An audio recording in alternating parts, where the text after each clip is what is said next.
Pode começar. Muito bem, estamos aqui na Universidade Lusófona do Porto, em Portugal. Estamos ao vivo para colegas, alunos, meus alunos. Meu nome é Fábio Veiga, quem não me conhece, que está aí online. Eu sou professor de Direito Empresarial do mestrado em Ciências Jurídico-Empresariais da Universidade Lusófona aqui do Porto. E nós estamos dentro da unidade curricular Direito Empresarial, que é uma das unidades curriculares chaves, né, desse mestrado, e eu tenho a honra de ser professor. Presencialmente aqui no Porto temos os nossos alunos, que vocês não conseguem ver, porém mais ou menos aí em torno de 15 alunos. Hoje é véspera de feriado, aqui em Portugal, amanhã é feriado em Portugal, e tenho a honra de receber o professor Luiz Henrique Barburgiani, que vai nos dar uma aula hoje no nosso mestrado. Então, os alunos que estão presencialmente aqui na aula, né, dessa disciplina, podem fazer perguntas presenciais depois da palestra ou até interagir com o professor, conforme for o caso.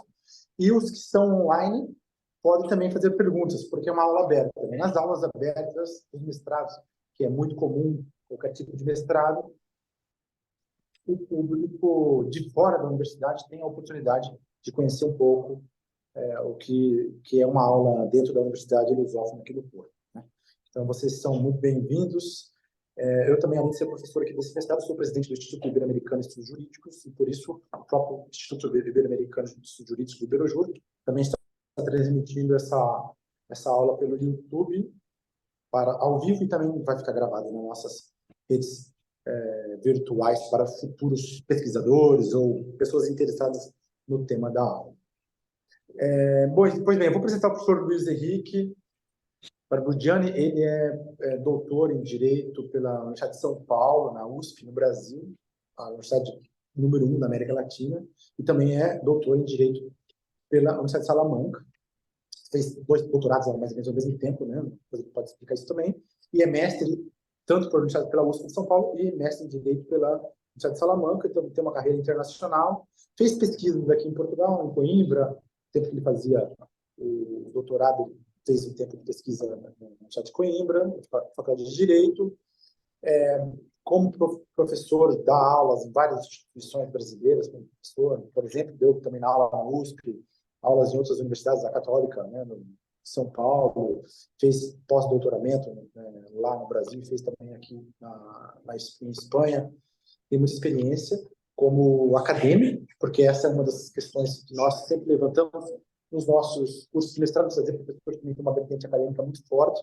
E profissional, ele é advogado do Estado, advogado público no Brasil, que é procurador, né, do Estado, no meu estado, que eu sou nascido no Paraná.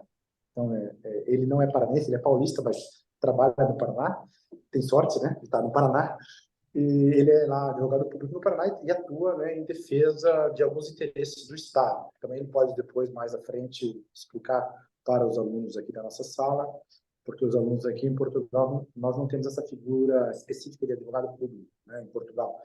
O Ministério Público atua, pode explicar isso como funciona. E a sua atuação dentro da advocacia pública especializada nos tribunais superiores. Então, ele tem aqui um livro que ele vai mostrar para vocês também. Ele trabalha muito recursos para tribunais superiores com uma técnica muito desenhada, porque quanto mais você vai subir nos tribunais, mais técnico você tem que ser, né? Aquilo que eu dizia no primeiro dia de aula, que nós, por isso que ele é um doutorado também em Direito, né? Mestre, doutor, ele trabalha como advogado público e está numa posição em que ele faz recursos, defendendo os interesses do Estado, para os tribunais superiores, porque ele tem uma vertente muito focada nessa área, né? Ele se tornou um profissional altamente qualificado e, depois de exercer a sua função como servidor público, foi escolhido para trabalhar nessas temáticas para os tribunais superiores. Eu tinha dito já aqui na primeira aula para os alunos que o mestrado tem essa vocação, né, de formar os alunos também nessas correntes técnicas, né, para quando eles forem exercer as suas profissões, terem essas capacidades, né? Então, o mestrado também tem essa diferença para um curso de formação básica. Nós trabalhamos também com recorte técnico. Professor Luiz Henrique, bem-vindo você, né, pessoalmente, e os alunos bem-vindos que estão aqui online. Vou passar a palavra a você e fique à vontade, a aula é sua. Bom, antes de iniciar a nossa exposição, gostaria de agradecer à Universidade de Lusófona pelo convite, né, professor do nosso professor Fábio Bego, muito obrigado, é uma honra estar aqui. Boa noite para quem está aqui conosco, a todos e todas que estão aqui do Brasil. Uma boa tarde, que ainda lá tem um fuso diferente de 3 horas. Espero que as pessoas estejam nos acompanhando, porque quem tem audiência acaba não podendo interromper a atividade, né? Mas se ficar tudo gravado, eles vão poder acessar no futuro. É uma honra muito grande estar aqui, eu gosto muito da academia, apesar da minha atividade profissional. E quando o Fábio me convidou, eu pensei, primeiro eu perguntei qual que é a temática. Eu estou muito acostumado com direito público.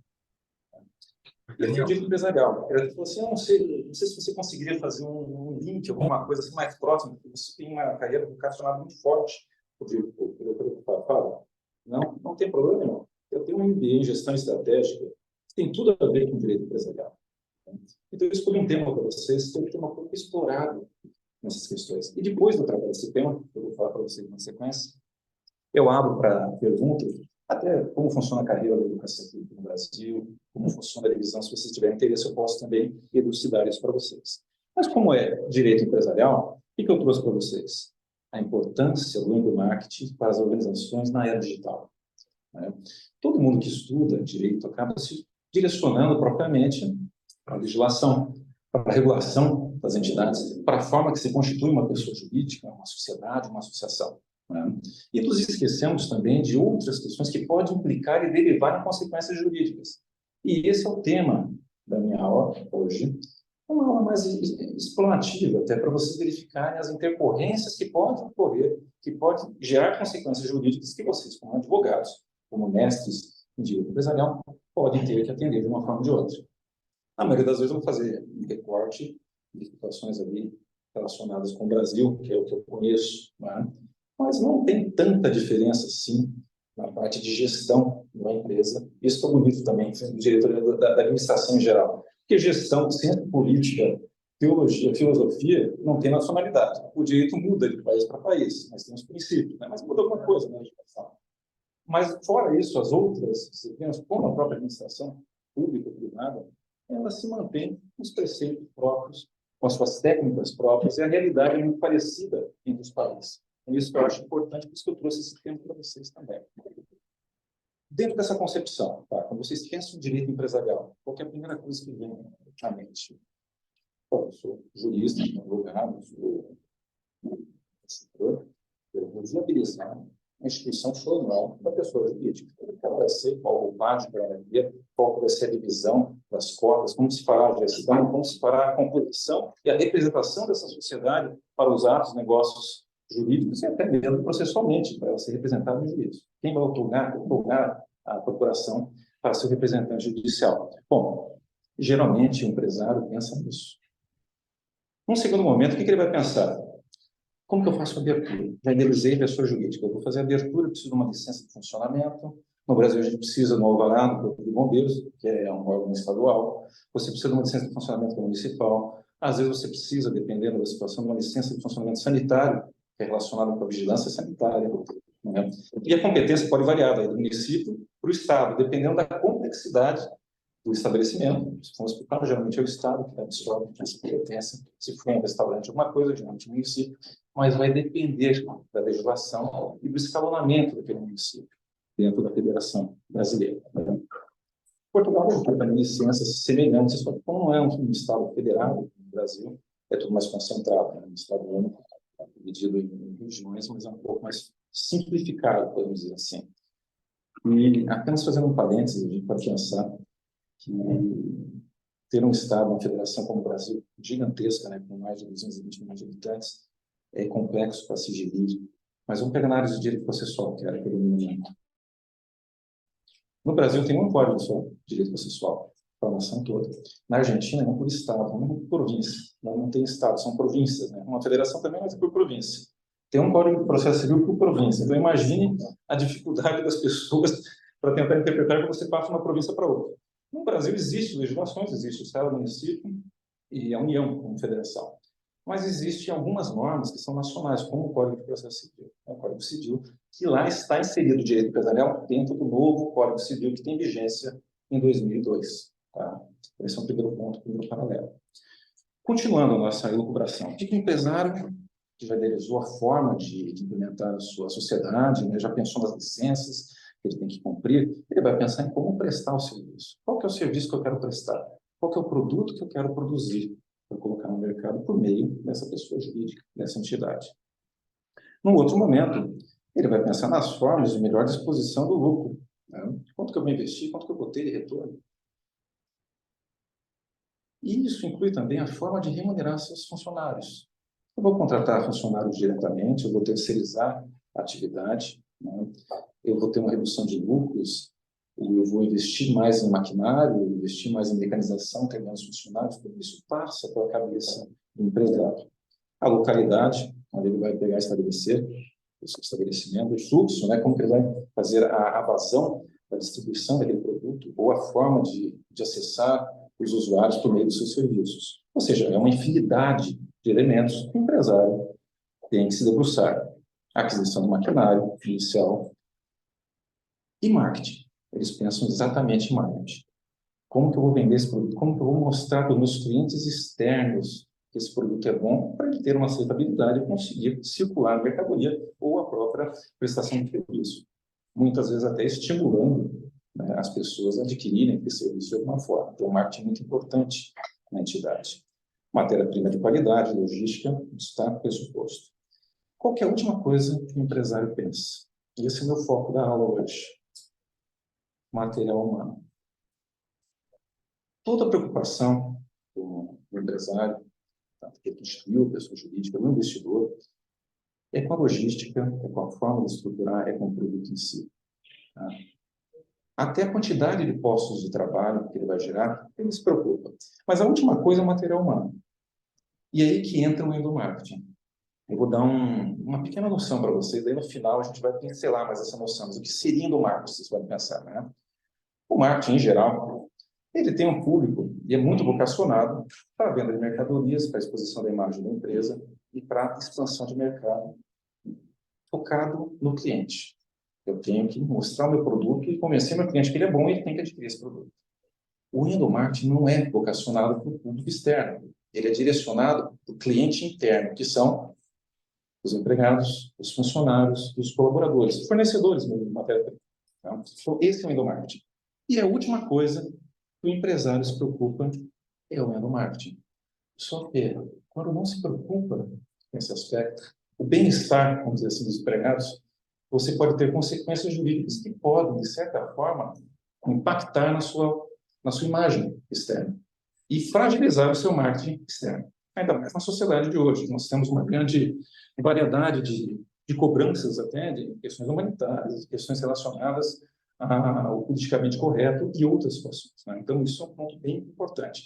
E eu duvido, aposto com vocês, eu duvido que alguém tenha parentes ou amigos empresários, numa conversa de bar, um cafezinho, comece antes de montar a empresa a pensar, nossa, eu preciso valorizar meus empregados, porque eles vão dar divisas para mim no futuro.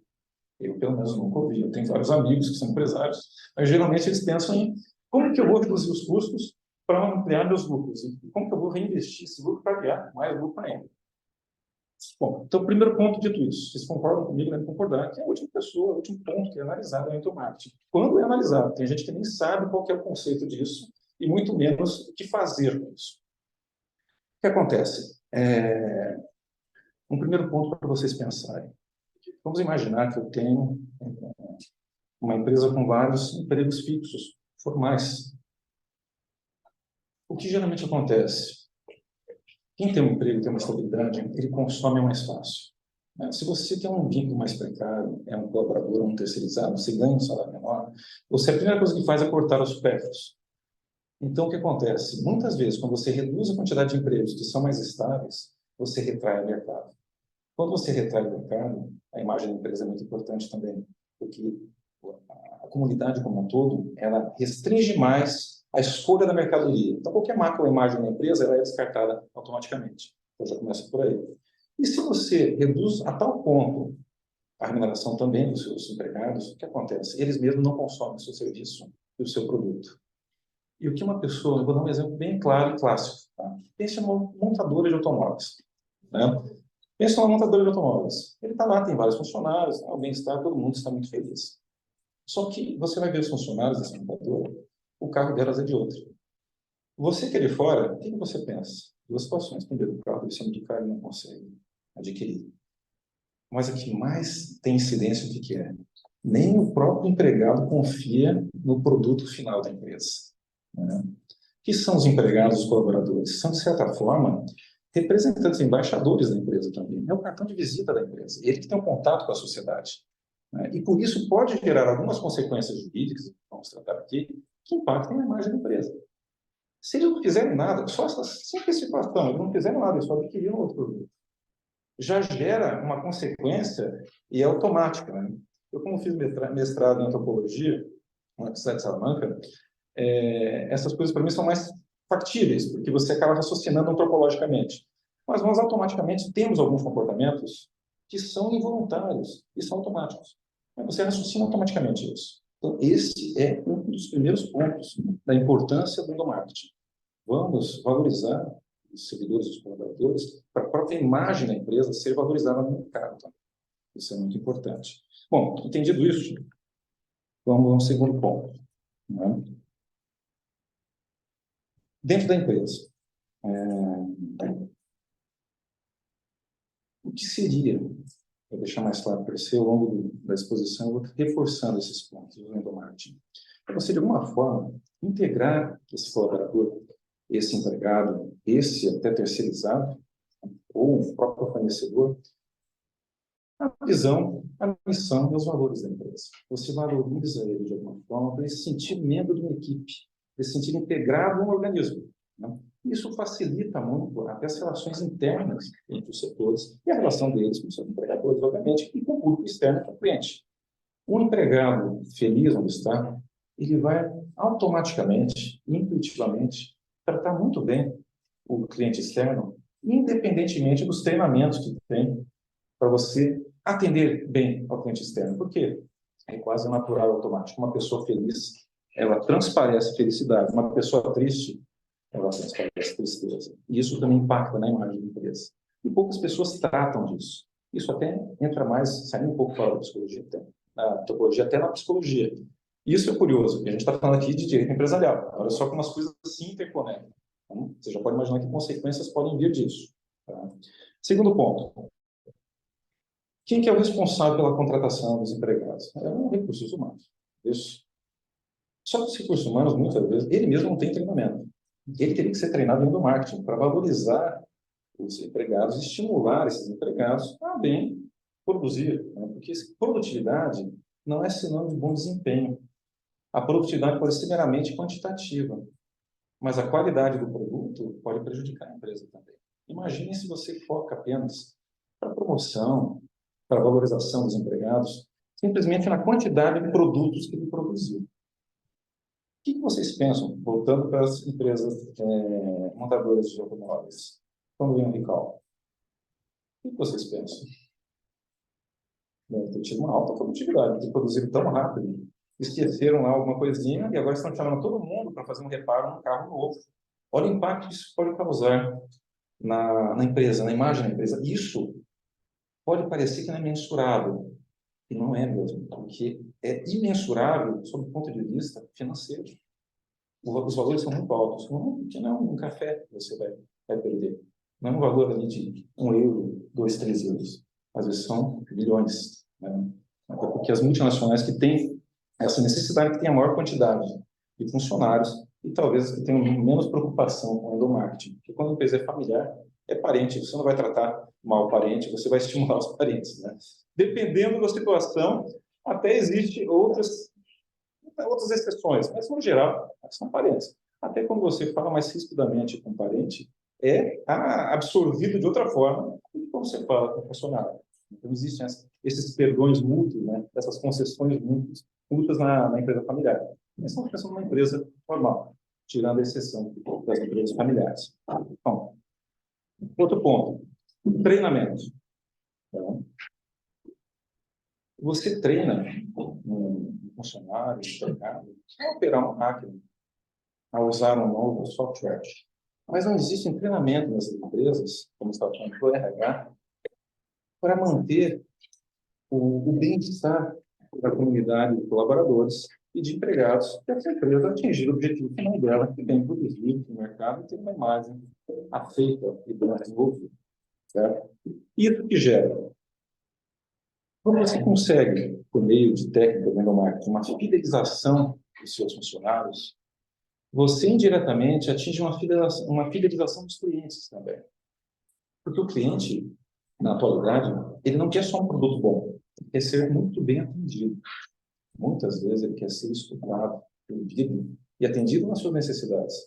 Ele não quer ser considerado mais um elemento quantitativo, você chega, está aqui, ó, essa aqui é a água, vai embora, você adquiriu a água, você não fala nada. Eu não sei quanto custa, 50 cêntimos de euro, você não fala nada. Ele deseja, os seres humanos são, já dizia Aristóteles, não são seres políticos. Você quer viver em sociedade, você não vive isolado, então você quer se comunicar também. A comunicação é muito importante, não só relação empresa com seus clientes externos, que são os compradores, que são aqueles que absorvem a prestação de serviço, mas também a empresa em relação ao seu público interno, que são todos funcionários, empregados, e entre os empregados também, entre os setores, a necessidade dessa comunicação. Então, isso é endomarketing. Você valoriza o seu público interno, visando um objetivo maior, que é todos caminharem no mesmo sentido para a empresa crescer junto com eles. Você fideliza eles para você ter um melhor desempenho, uma vantagem competitiva no mercado. Tá? Então, é mais ou menos aquela história. Fazendo bem, você colhe o bem. Fazendo bem essa técnica, você consegue atingir altos níveis de produtividade, melhor do que outras empresas. E tem um outro detalhe, tá? Quando você fideliza o seu funcionário, ele não sai da empresa. Os salários melhores. Pode até ter uma proposta. Ele chega e vai comentar, eu tinha uma proposta, mas eu não quero sair daqui. Você fideliza ele de tal forma que ele só sai com uma necessidade muito premente. Em algumas empresas tecnológicas, esse é o diferencial. Vocês veem no tratamento que as Big Techs dão aos seus funcionários, eles têm uma sala de descanso, eles têm um período para jogar videogame, várias outras coisas, e tem endomarketing. Você sabe que saindo dessa empresa, você não vai ter isso mais, você não vai ter esse tratamento peculiar. E essas pessoas, no mesmo momento de salário, não saem. E quando ela se sente tentada, ela tem a liberdade de comunicação com seus empregadores, com seus superiores, para falar, olha, eu estou com essa situação aqui, mas eu não queria sair. Mas o que você poderia fazer para me ajudar para me manter aqui? Por quê? Porque ele quer ficar na empresa. Tá? Então, isso é um ponto muito importante. Para você treinar um funcionário em valor, é muito difícil. Isso que eu falei é verdade. Para operar máquina e operar software, é tranquilo. Você consegue facilmente uma substituição. Mas quem está consolidado em valores, principalmente valores da empresa, está inserido na cultura da empresa, você demora muitos anos para confeccionar e para aperfeiçoar essa pessoa para seguir a mesma linha de valores de cultura organizacional. Né? Então, a antropologia estuda isso. Qual que é a cultura da organização? É claro que existem organizações ruins, daí as pessoas fogem delas, mas quando as organizações são boas e tem uma cultura benéfica, a tendência é ela se manter. Se me permite só um comentário, né? Essa parte que o professor Luiz está comentando, da cultura organizacional, entra dentro dos temas de compliance, que eu tinha comentado para vocês, né, no primeiro dia de aula, que nós vamos ter uma aula sobre isso, que a cultura organizacional de uma empresa, atualmente, do ponto de vista ético e jurídico tem uma tendência muito forte para ser organizada nos departamentos de compliance que pretende prevenir riscos graves, né, para aquela organização. E o que faz esse departamento de compliance? Faz programas de prevenção de riscos, né? E essa prevenção de risco pode entrar aí no endomarketing, que é internamente ou externamente, a imagem da empresa para o exterior. E é uma área jurídica e ética jurídica hoje muito forte. Ou seja, a Europa, essas grandes empresas, que são, por exemplo, as grandes empresas de assessoria, né, como a Ernst Young, Deloitte e outras mais, né, são empresas altamente fortes que contratam pessoas, né, especializadas nessas áreas para fazer depois a gestão de riscos das grandes empresas, né? Então, é uma área importante. Vocês que vão fazer relatórios, quiserem perceber que a cultura organizacional, que é algo antropológico, é algo que está aí nessa relação com a sociedade, tem muito do jurídico, porque o jurídico, nós queremos evitar riscos. Quando o direito ele trabalha, né, a tendência do direito é trabalhar com o a posteriori, ou seja, há um dano, entra o direito. Só que hoje, no direito empresarial, nós estamos trabalhando também com a prevenção do dano. E a prevenção do dano também é jurídica, né, para evitar o que seria ações, indenizações e tudo mais. Tem tudo a ver com esse assunto aí, só para... A gente comentar com os alunos também. É ótimo fazer a licitação e todos estão aí à vontade também para fazer esse tipo de aporte, que eu acho importante que você construa em cima disso. Né? Obrigado, professor Fábio. E, curiosamente, pegando já esse gancho, existe antropologia jurídica, né? Eu estudo antropologia jurídica, então eu fiz um mestrado em antropologia depois do meu doutorado. E nas empresas, muitas empresas, principalmente multinacionais que estão sediadas no Brasil, o que eles estão fazendo? Eles estão contratando um antropólogo. Tá? Olha só a situação. Eles estão contratando antropólogos para ver como funciona o mercado consumidor. Para que os seus produtos, a cada dia, fiquem mais próximos do que anseia a população, os segmentos sociais. Então, eles estão investindo muito dinheiro nisso, contratando antropólogos para antever os anseios e satisfazer um determinado produto. Só que eles não gastam com endomarketing. Eles sempre focam o público externo. Tá? Por favor. Tenho uma dúvida sobre essa questão do endomarketing. É só focado em grandes empresas ou, por exemplo, sociedades de advogados também tem esse interesse? Não, o endomarketing engloba tudo. Eu estou só falando para as grandes empresas porque elas têm muito volume financeiro. Então, para elas é muito fácil investir nisso.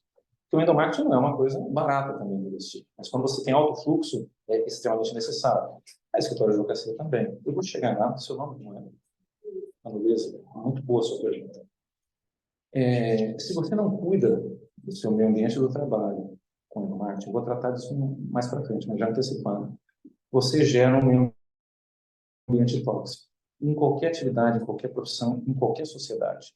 Não precisa ter fins lucrativos para você tratar de endomarketing.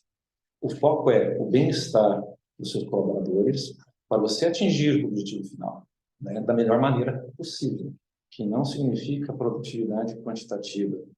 Exige-se uma produtividade qualitativa, com o bem-estar de todos, para isso se manter ao longo dos anos. Então, isso é importante. Nossa pergunta muito boa para tudo. Até as microempresas, até eu fiz o exemplo do familiar, mesmo no familiar, né, porque muitas vezes o que acontece? Começa com a família, uma grande empresa, existem grandes empresas familiares. O patriarca vem a falecer, é contratado um CEO técnico, tá? A organização não tem nada a ver com a família. Daí já perde um pouco, né? O que o funcionário admitia do seu pai, por exemplo, uma conduta mais ríspida, ele não vai poder admitir. O CEO ele tem que se preocupar muito mais com isso. E mesmo que não aconteça isso, as relações familiares também não são justificativas para você maltratar as pessoas, né? Os parentes, simplesmente porque você está num posto mais elevado. Então, em qualquer situação, não há exceção ao endomarketing, tá? Só para ficar bem claro. Isso vai depender da empresa, da postura da empresa, mas não há exceção. Perfeito? Bom. Só uma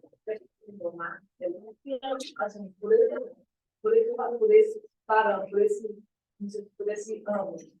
As empresas mas elas estão muito preocupadas com o seu novo. Por quê? Vender o funcionário qualificado é um custo muito alto. Né? E ele ainda coloca em risco aquele que vai. Às vezes ele leva consigo a qualificação que ele tem. Exatamente. Então, assim, o pessoal da Canadá, eles têm muito ali, inclusive, empresas que têm metas com relação a isso, ou com o porque o impacto. Mas o que é interessante é que aqui tem uma preocupação muito grande com o outro, mas não se preocupa com a coisa. É uma incoerência sistêmica. É uma incoerência sistêmica. Sim. Principalmente nas sociedades anônimas, né? As SAs, as empresas, né? Montadoras, não o operacional. Aí, ou seja, uma coisa tão interessante. Que não é utilizada na prática, né? As pessoas não têm visão sobre isso. É interessante. Se pensassem mais, ela ainda representava. Qual o seu nome? Mirtz, muito obrigado. Eu já fiquei muito feliz com a minha exposição, então. Que é esse exatamente o resultado que eu quero obter. Né? E as pessoas não tratam desse tema. Eu duvido que vocês tenham ouvido sobre esse tema. Eu fui estudar quando fiz MBA e me encantou. E como eu tenho formação também em outras áreas, tenho pós-graduação em direito do trabalho, tenho em saúde pública, em direito sanitário, né? Em direito penal, em direito tributário, e eu gosto muito das áreas. Eu tenho dois mestrados e 2 doutorados, mas eu tenho 7 lato sensu. No Brasil, a gente tem um sistema diferente. A pós-graduação lato sensu são 360 horas, né? Aqui na Europa não existe isso. mas há outro tipo também que é um intermediário antes do mestrado. E eu tenho um MBA. Seria ali uma lato sensu, também mais vocacionada para a área da gestão. E tudo isso faz lógica para mim, porque eu consigo transitar e misturar todas. E é muito bom. O RH deveria fazer isso. Ele tem que ter uma visão holística da empresa. E como a Mirtz disse, no Brasil, e em qualquer país da Europa, do mundo, o que acontece? Vocês devem ter verificado, pegando o exemplo da Mirtz. Tem uma empresa que se consolida no mercado e está numa localidade. Não demora muito tempo, uma outra empresa igual, concorrente, vai lá. O que acontece com os funcionários? Começam a migrar de uma para outra. Percebe? Então, o marketing evita isso. Só que o empresário não se preocupa com isso. Talvez a consultoria deles, que eu espero que vocês façam, saindo daqui, comece a pontuar essas fragilidades sistêmicas, como o Nietzsche bem disse, tá? Para evitar, porque isso causa dano também para o próprio consumidor final. Porque você está adquirindo produtos de uma empresa, você perde o seu know-how, porque ele migra para uma outra nova. Você continua adquirindo os produtos. E, às vezes, acontece a mesma coisa com o fornecimento de matéria-prima, de qualidade, que se perde, muda o fornecedor, você começa a adquirir o mesmo produto com uma qualidade inferior. Né? Então, isso acaba prejudicando também os consumidores. E é muito importante investir no marketing. Não é tão caro quanto se parece. Tá? Existem várias formas de você investir. Vou tratar com vocês aqui. O importante vocês terem em mente agora é o seguinte: colaborador, que eu falo em sentido amplo, é empregado, terceirizado, fornecedor, ele tem que ter confiança na empresa. Ele trabalha, ele presta serviço e para que ele fornece a matéria-prima. Se ele tiver confiança, é mais fácil você convencer o cliente que a sua empresa tem valor, que a sua empresa merece aquele produto ser adquirido. Então, olha como uma coisa está interrelacionada com a outra. Tá? É muito estranho você chegar numa empresa e os empregados estão de má vontade, parece que não querem trabalhar. Alguma coisa está acontecendo, não é muito normal isso. Mas, curiosamente, acaba ao longo dos anos, principalmente em crises econômicas, a ser normal. Em muitas empresas, as pessoas não sabem nem se vão voltar a trabalhar no dia seguinte, né? Que é o grande problema da terceirização. Eu até recomendo, quando você tem um know-how essencial, contratação direta, você precisa fidelizar aquele empregado. Se você vive da terceirização, o vínculo com a empresa sua, com a empresa de quem você está assessorando, é mais frágil. Daí qualquer outro benefício que seja oferecido, ele sai imediatamente da empresa. Você não tem aquela confiança, aquela fidelização mais forte do emprego formal, percebe? Então, isso é importante. Dito isso, eu vou mencionar para vocês um caso que aconteceu em 2009, tá? Para vocês terem ideia de como funciona a imagem. Eu não vou mencionar o nome da empresa, tá bom? Mas eu vou contar mais ou menos os fatos que aconteceram. Em 2009, primeiro, uma das maiores empresas de fornecimento de pizza nos Estados Unidos. E agora essa empresa cresceu mundialmente famosa. Tá? Tem aqui no posto. Só que eu não vou falar qual. Essa empresa, ela foi fundada em 1960, ou seja, no século passado, na década de 60, por dois irmãos. Depois ali aconteceu uma composição, eles acabaram vendendo para o outro. E em 1983 já tinham mais de 1.000 franquias, 1.000 unidades espalhadas aí nos Estados Unidos e outras pelo mundo. Tá? No Brasil, a primeira unidade foi fundada, foi instituída no Rio de Janeiro, em 93. E em 2009, nessa franca expansão por 1.000 unidades em 83, na década de 80 do século passado, você imagina o potencial de uma empresa dessa. E pizza é uma coisa interessante, né? Foi inventada ali na Itália, dizem, né? A margherita e tudo aquela história. E foi aperfeiçoada por vários outros países também. E até a gente brinca no Brasil que uma pizzaria, quando abre, é lucro certo, porque as pessoas sempre pedem. Sempre é que nem farmácia no Brasil. A farmácia abre em cada esquina e a pizzaria também. É uma coisa bem curiosa. Depois poderia fazer um estudo antropológico de por que as pessoas gostam tanto de medicamento e de pizza, né? Porque é o que mais aparece no mercado.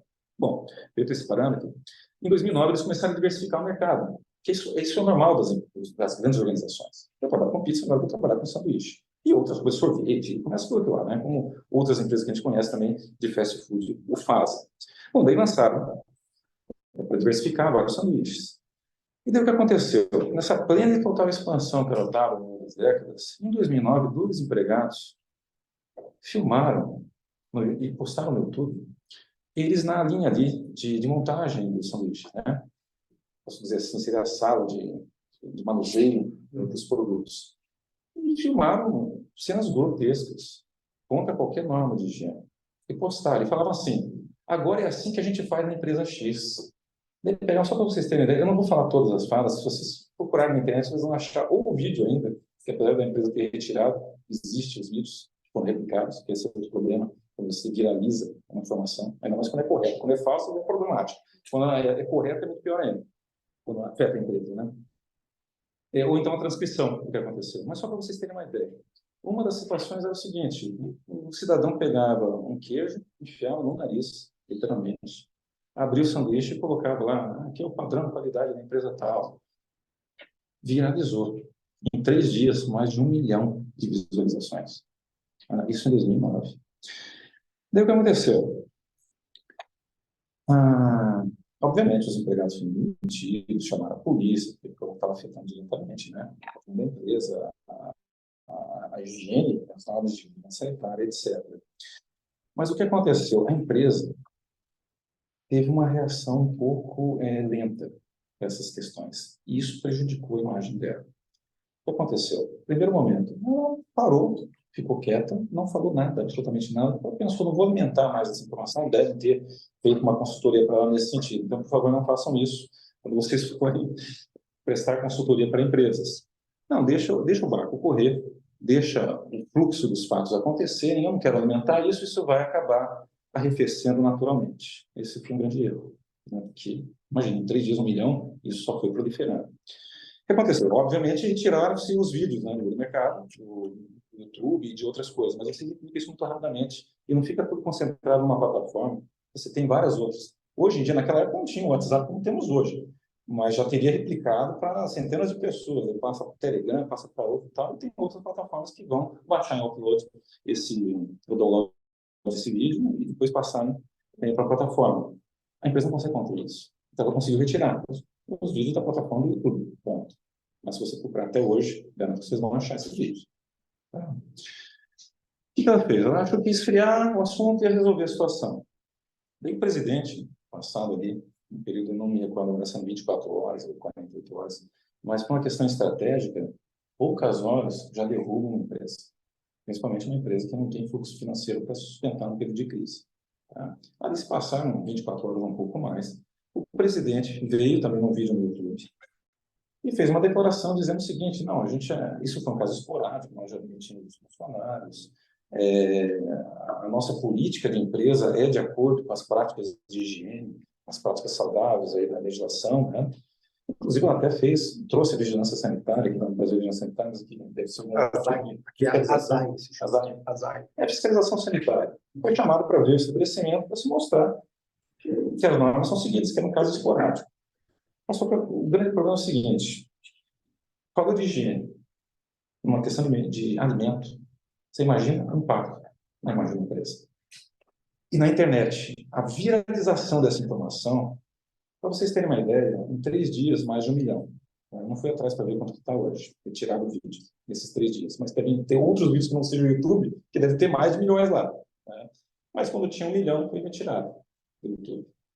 E esse discurso do presidente, em 7 meses, alcançou 700 mil acessos. Em 7 meses. 3 dias, 7 meses.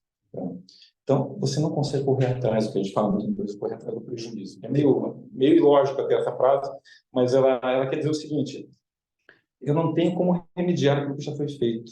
Né? Eu não tenho como contraditar todas as pessoas que tiveram acesso a essa informação. É que nem eu lembro da questão da responsabilidade civil.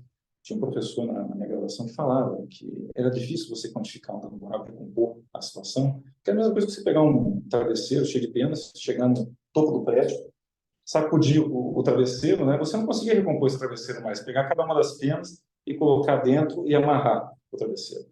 Isso é o grande problema da imagem, do dano moral, do dano à imagem da empresa. Então, por isso que a gente tem que tomar cuidado e tratar mais da prevenção, que nenhuma indenização vai recompor isso. E como 2 empregados, detalhe, os empregados tinham 31 e 32 anos, né? Não eram crianças, tá? Eram pessoas já adultas, que tinham noção. Mas estavam desgostosos com a empresa por algum motivo que se desconhece. A empresa também nunca vai falar isso para a gente. Então, percebem a dificuldade, os impactos que isso pode causar no fluxo de uma empresa, a sua própria existência. Mas, continuando, para vocês terem uma ideia. Tá? O que eles fizeram? Fizeram uma pesquisa. perguntaram para uma amostra, isso você encontra na doutrina, tá? Antes e depois desse vídeo. Antes de ver o vídeo, perguntaram se eles tinham interesse, tensionavam consumir esse produto. Pessoas qualquer, que acharam na rua, lá, fizeram uma amostra. Esses, não sei como que chama aqui, lá nós temos o antigo Ibope, que é a coisa da Datafolha, muda tudo, mas é um instituto de pesquisa. Né? Mas não tem um famoso. Não tem um famoso. Eles sondagem, esses institutos fazem sondagem. Não sei se tem um mais famoso em Portugal, não lembro. Mas aqui chamam de sondagem. Sondagens. Então seria o seguinte, seria no sentido de sondar, até, sondagem é bom, né? Sondar a expectativa, os resultados, o impacto disso nos consumidores. Tá? Sem saber da existência do vídeo, as pessoas, ao léu, assim, aleatoriamente, 46% falam, não, tem interesse em consumir esse produto. Depois de mostrar o vídeo, 15% só. Acho que eles... Ainda tinha alguns que interesse. 15%. Após a resposta da empresa, esses 15% subiram para 24%. Tá? Mas mesmo assim, entre 46% e 24% são 22%. É uma fatia muito grande desse mercado. Né? Então, olha só, ninguém trata desse assunto. Por isso que eu fico até abismado, sabe? Porque eu não vejo estudos profundos sobre o marketing ou sobre como a empresa pode maximizar a sua vantagem de mercado, porque para mim isso é uma vantagem de mercado. Você fideliza os seus colaboradores em geral. Tá? Bom, continuando. Qual que foi a solução de especialistas? Começou a proliferar na mídia, um monte de pessoas sugerindo, né? Isso aconteceu porque não foi feito isso antes. Isso poderia ser contido de tal forma. Então, várias pessoas resolveram dar opinião, porque também existe isso nas crises. Todos os especialistas aparecem para dar esse pronunciamento. Né? Qual foi a maior incidência desses pronunciamentos? Primeiro, tinha que alterar a política interna, tinha que usar câmeras. Se tivesse usado câmera, não ia acontecer isso.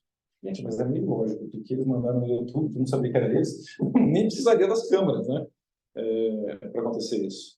E detalhe, câmera, uso das políticas de fiscalização dos servidores, dos funcionários, dos colaboradores, podem gerar outras consequências jurídicas para a organização empresarial.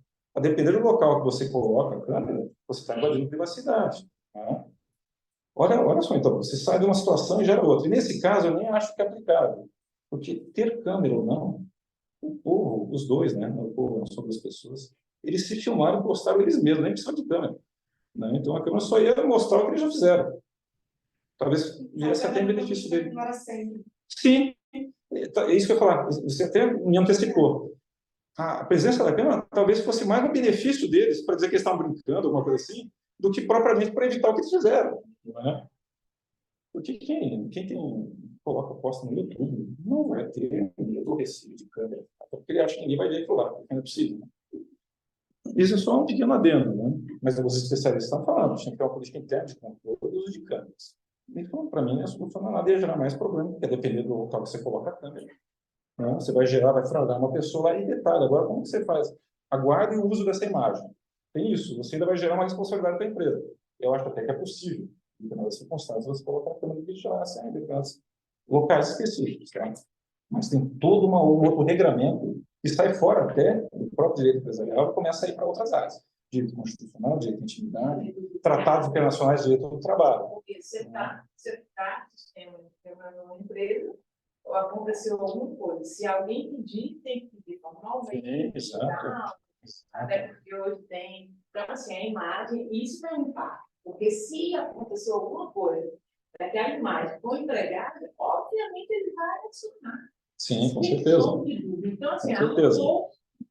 Uma questão no contexto dessa questão. Aqui na União Europeia, nesse caso, acho que 2 anos atrás, não sei se foi antes ou foi durante a pandemia, ou depois da pandemia, não lembro bem, que houve um julgamento do Tribunal de Justiça da União Europeia de um trabalhador que foi apanhado na câmera a furtar. Mas essa câmera estava mal colocada. E ele não teve culpabilidade porque a câmera não era elemento de prova. Tá. Porque ela estava num lugar que não podia estar. E aí o Tribunal da União Europeia falou que o direito da imagem dele era a história das provas ilícitas, né? Você não pode utilizar uma prova ilícita na sua origem, que ela contamina toda a consequência. E era dentro do trabalho. Não, e existem outras situações também mais complexas, que assim, alguns, não sei quem que sugeriu, que consultora analisou isso, ou se fez alguma consultoria, Alguns empreendimentos, alguns gestores colocam dentro do banheiro. Aí isso não tem, para mim, assim, é o único local que eu tenho certeza. Mas eu, né, não sei os especialistas o que dizem, mas eu tenho certeza que tem alguma coisa estranha. Não vou colocar uma câmera dentro do banheiro. Mas existe isso, existe cara. Se isso acontecer, isso está provado que o sistema do Estado no banheiro não cresce, com certeza, no Estado do acionar. Depois a gente vai chegar nessa questão das consequências, né? Com certeza. Chega nisso. Por exemplo, tiver ao banheiro, tiver uma forma que, como o professor falou, a questão de o local onde ela está, ou seja, o funcionário pode até levar alguma coisa dentro da roupa para o banheiro, mas como a câmera estava num lugar mal colocado, terminou Sim. Não sei o caso, né? Mas leva no banheiro. E tem outras discussões, já que a gente está nessa questão da intimidade, qual que foi a outra solução de alguns consultores para tentar minimizar isso e evitar o controle das mídias? Gente, como que você vai proibir o controle da mídia? Há uma diferença, tá? Se você tem um e-mail eletrônico da própria empresa, você tem uma discussão, você está usando equipamento, instrumento da empresa, tá? Se você tem o Wi-Fi da empresa, você está usando o Wi-Fi da empresa, você até pode controlar essas coisas. Agora, o celular do cidadão, que ele está lá, até porque às vezes você tem família, tem criança pequena em casa, você precisa ter acesso livre a essas coisas. Então, se eu, não, eu vou proibir. Não, eu educo e monitora. O Supremo, no Brasil, tratando da liberdade de expressão, né, ele tem algumas decisões muito boas. E ele sacramenta o seguinte, já a própria Constituição nossa fala isso. Liberdade de expressão, liberdade de pensamento. Você não pode ser anônimo, você tem que se pronunciar e se identificar. Por quê? Porque não existe uma censura prévia à manifestação de mídia. Essa censura é feita sancionatoriamente a posteriori. Aí você vai verificar, pode ser civil, pode ser administrativa com multa e pode ser penal também. Então você autoriza a liberdade de pensamento, mas você faz um monitoramento, um controle e faz uma sanção efetiva. Posteriormente, se aquilo lá for um abuso do seu direito. Tá? Então o monitoramento é possível. Eu não sugiro que a proibição seja garantida, porque a ministra falou, você começa a ter implicações trabalhistas, vamos supor, um determinado funcionário, tem uma criança pequena, tem um pai mais idoso, e ele está trabalhando, ele não pode ter acesso. E a pessoa só tem um número de telefone deles. E as pessoas têm dificuldades, né? Não conseguiu falar, e essa pessoa, esse parente veio a falecer. Imagina um processo em cima da empresa, em relação a isso, se for provado uma relação menos causal, tá? Derivada de uma norma, eu poderia dizer exorbitante na empresa. Tá? É diferente quando o equipamento celular é da empresa. Daí eu até consigo entender que, como instrumento de trabalho, além de monitorar, eu posso bloquear site, posso bloquear um monte de coisa. Tá? Mas, mesmo assim, as compras e vendas vendidas por WhatsApp, como que eu vou proibir, entendeu? Dependendo do setor que você trabalha na empresa, até no Instagram, eu vejo gente vendendo coisa, né? Empresa vendendo produtos e tal. É até curioso, às vezes eu estou consultando alguma coisa, aparece no Instagram para mim aquilo que eu estava pesquisando no Google, né? Então, existem esses algoritmos aí, acabam se comunicando, que é outra questão, seria uma questão para uma outra aula também, direito invasivo e outras coisas. Mas vamos voltar aqui no endomarketing, tá? Eu acho que só uma colocação, eu acho que se fizer um estudo estatístico, né, esticado, né, Claro. Um funcionário que pratica esse ato, ele deve ser um funcionário extremamente desvalorizado pela empresa, porque ele tem muito pouco a perder. Eu acho que um funcionário que tem muito a perder, dificilmente vai praticar esse ato. Essa é a empresa que não investe em endomarketing, ela tem muitos funcionários que são extremamente desvalorizados. E ele sabe que aquele emprego ele arruma em qualquer outro local. Sim. Então, salário mínimo, às vezes, né? A forma que a empresa tem de buscar uma indenização de uma pessoa que é extremamente desvalorizada é mínima. Não existe recurso. Você pode processar uma pessoa, tá, não tiver recurso, ela não tem como te indenizar. Perfeito. Esse eu acho que é um ponto que o funcionário sabe disso. E o potencial não existe do funcionário perante a empresa é imenso. Né? Vocês estão a imagem de lá, é o que você falou. São dois funcionários extremamente desvalorizados, que tiveram um potencial enorme em cima de uma empresa, né? E eles sabiam desse potencial, óbvio. E a empresa nunca vai conseguir buscar essa indenização pelo da forma. E nunca vai recompor sua imagem como era antes, né? E vai atrasar, e poderia ter falido. No caso, ela não faliu. Mas se ela não tivesse um viés econômico muito forte, ela teria fechado as portas. Qual é o seu nome? Marcelo. Marcelo, muito obrigado pelo aporte. E essa é a ideia. Essa é a grande ideia do marketing. É a valorização do público interno. Tá? Qual que é a minha opinião? Não é essa do Marcelo. Gente, é um descaso com o marketing. Isso que gerou o problema. empresa. Não é porque não teve mídia controlada, não é porque não tinha uma câmera lá. É um descaso com o endomarketing. O endomarketing é fidelização. É integrar o empregado, é que ele tem orgulho de pertencer àquela equipe. Não é? Nossa, nós que somos, adoramos futebol, a gente tem orgulho de torcer com a equipe de futebol. Imagina se você integrasse a equipe de alguma forma. Né? É um raciocínio meio parecido, muito parecido, muito semelhante. Você tem que ter orgulho do que você faz, para as pessoas terem confiança também, porque você vai transparecer confiança, você vai gostar do produto e vai gostar da empresa. E algumas empresas no Brasil, sem mencionar nomes também, batem rankings de, entre aspas, adoração dos seus funcionários. Eles não querem trocar de maneira alguma. Porque essas empresas são as poucas que investem em endomarketing. Tá? Alguns benefícios. Eu vou tratar aqui de alguns exemplos também para vocês terem ideia. Mas assim, uma empresa, duas. Tá, então pode falar que daí é positivo. Que é boa, muito boa, os funcionários não querem sair. Primeiro é o Corte Inglês, que paga muito bem, tem uma gestão boa do pessoal, né, interna. E o Mercadona, que tem já em Portugal. O Mercadona tem incentiva muitos funcionários, tem um teto mínimo, né, um piso salarial maior que a média, e faz distribuição de lucros. Pelo menos lá na Espanha faz distribuição. E essa é um ponto que você também tratar do marketing, que a gente vai tratar aqui na sequência. Excelente aporte. Bom, então, além do descaso do marketing, na minha opinião, é esse. Tá? Nitidamente, quando eu comecei a ler o caso, eu não vou tratar disso, porque é muito bom. E outra coisa, você não proíbe alguma coisa, você educa a pessoa. Né? Você até pode monitorar e fazer, sancionar os abusos, mas a proibição em si já é algo negativo. Parece que você está desvalorizando a pessoa e não confia nela. Então já começa por aí. Até o enfoque que você dá para a situação, você está tratando, alguns podem pensar, não, está tratando como criança, aquele que é sério, vai ficar sentindo mal. Aquele que já tem uma índole mais expansiva, vai falar, nossa, eu não posso ficar nessa empresa. então, mas o que é sério é prejudicado. Ele vai se sentir até ofendido. Está pensando que ele está agindo como criança, alguma coisa assim. Então, até a forma de você abordar é complicada. Então, a proibição em si é ruim. A questão é a educação. Você tem que educar de alguma forma os funcionários. A educação é a integração deles na empresa, demonstrar os valores que a empresa define, demonstrar que ele é parte da equipe e que a imagem da empresa está atrelada a dele e a dele está atrelada na empresa. Percebe? Isso é muito importante. E o controle diferente de proibição. Eu posso monitorar. Até porque eu tenho que monitorar para ver se eu estou agradando internamente e externamente o público, né? Tanto os funcionários quanto os clientes. É obrigação da empresa monitorar. Ela não tem que proibir e ficar restringindo direitos aleatoriamente. Ela tem que ter uma justificativa. E esse controle impacta no meio ambiente do trabalho, que estamos comentando no início da aula. O meio ambiente do trabalho desagregado, o que vai gerar? Uma série.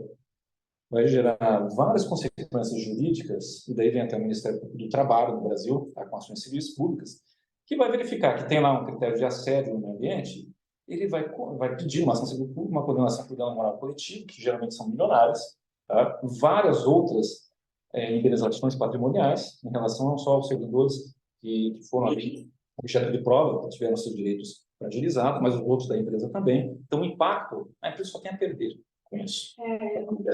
Por isso que eu falei sobre a Sociedade de Advogados, porque tem uma avalanche, pelo menos no Rio de Janeiro, né, de ações do Ministério Público do Trabalho sobre isso, sobre a qualidade como os advogados são tratados dentro dessa sociedade.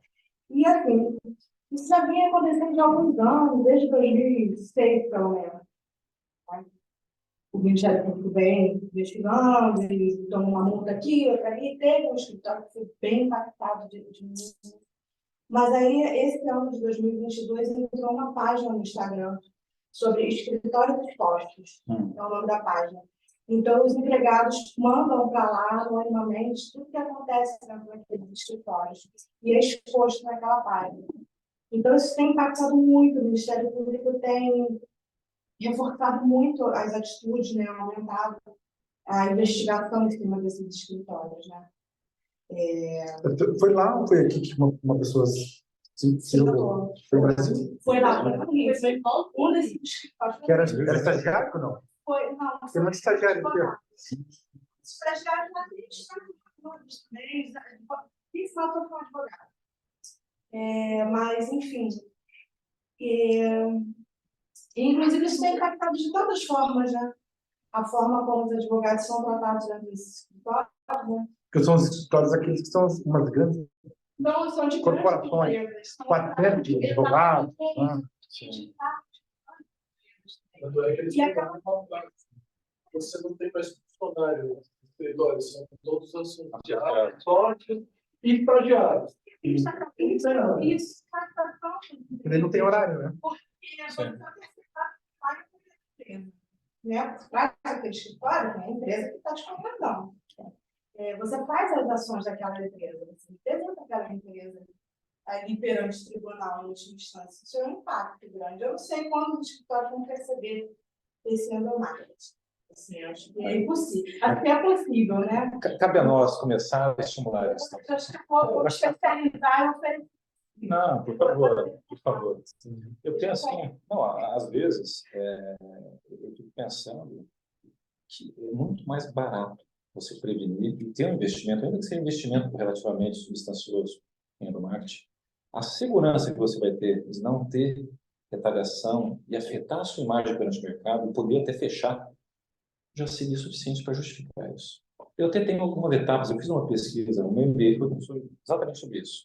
Eu até tracei algumas etapas, muita etapa ali para você implementar uma prevenção disso. Depois, no finalzinho, eu passo rapidamente para vocês. Tá? Depois eu posso passar por meio do professor Fábio, no meu trabalho, do MBA, para vocês terem uma ideia. Mas a ideia, mais ou menos, é isso que eu estou expondo para vocês. Tá? Mas, voltando aqui, a gente tem, infelizmente, tempo curto, mas eu gostaria de tratar com vocês qual que é o problema, além de tudo isso. Tá? Não existe na empresa, deveria existir, um monitoramento do índice de satisfação dos empregados. Quando a gente tem, é do produto do cliente final, como a entrega, tá? Tem, muitas vezes você pode ir em algumas farmácias, alguns lugares do Brasil, tem lá, carinha feliz, triste e tal. Como que o cliente externo está satisfeito com o serviço. Aqui tem na casa de banho do aeroporto, né? Tem também. Quando você sai na casa de banho, tem lá a carinha, se você botar se gostou ou não na casa de banho. É Não sei se difícil. vocês viram isso. É muito mais difícil para o público interno ter essas sugestões. Sabe as cartas de sugestões? As empresas têm. E as que têm, às vezes nem olha, né? Deixa uma carta, mas não abre para ver quais são as queixas, reclamações do público interno. Ela olha quando é do público externo. É verdade, isso é mais externo. Então, assim, o mesmo tratamento que é dado para o externo tem que ser dado para o interno. Porque você tem que nivelar isso a ponto que a empresa fale em mesma sintonia. Tá? E os empregados são os representantes da empresa perante a sociedade. Isso é bem importante. Aqui na Lusófona, dando um exemplo, né, eu como funcionário da Lusófona, todos os semestres nós temos uma sondagem, né, um inquérito interno, e nós podemos dar a nossa opinião sobre as estruturas, as relações, o ambiente de trabalho, e dar uma nota. E nós avaliamos os alunos avaliam os professores, nós avaliamos o corpo administrativo e o ambiente de trabalho. Eu faço isso sempre. Né? Não vou dizer a nota que eu dou, Por mas... isso que eu amo a academia. Por isso que eu gosto da academia. A academia sempre pensa, né? Tem. Não, Satisfação. é mais ou menos isso. Isso é importante nas empresas. Só que eu nunca soube o resultado dessa investigação. Só que eu voto e dou minhas notas, só que eu nunca soube se a média do funcionário é boa ou não é, né? Eu não tenho nada a reclamar. Só que poderia ter uma coisa a mais, tipo a Google, né? Se tivesse uma salinha de jogos, assim... A sala das conectas.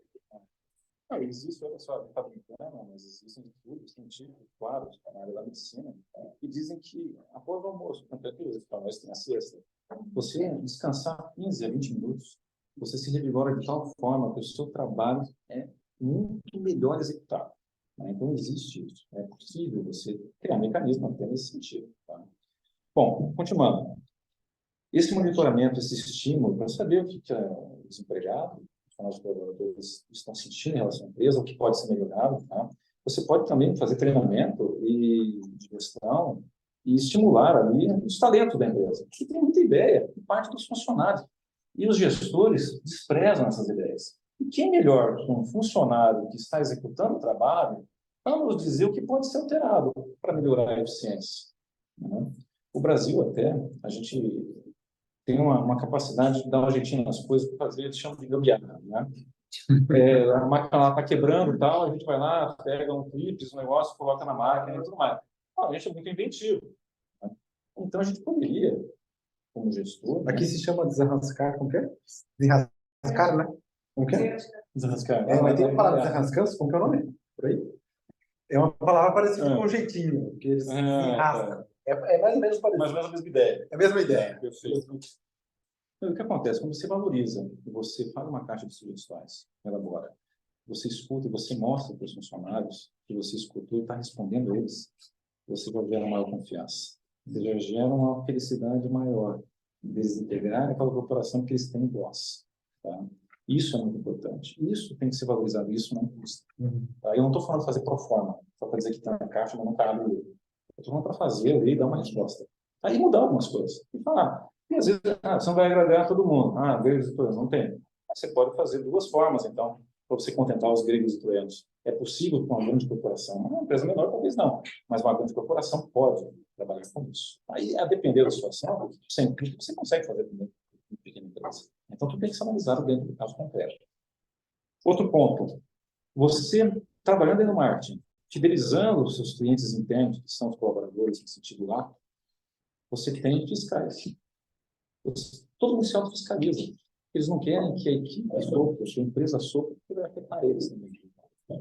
Então, isso é um outro aspecto bem interessante do endomarketing. O que aconteceu no caso dessa empresa X, que vocês veem na internet lá, que tiverem o vídeo que me faz que vocês acham da situação, fez. Ela se reposicionou em 2010, no seguinte. Ela sofreu impacto. E o que ela fez? Ela fez umas propostas bem interessantes. Ela começou a compilar, monitorar as críticas dos clientes aos seus serviços, aos seus produtos. E começou a divulgar na mídia e na televisão. E começou a dar respostas, começou a mudar. Por exemplo, olha só.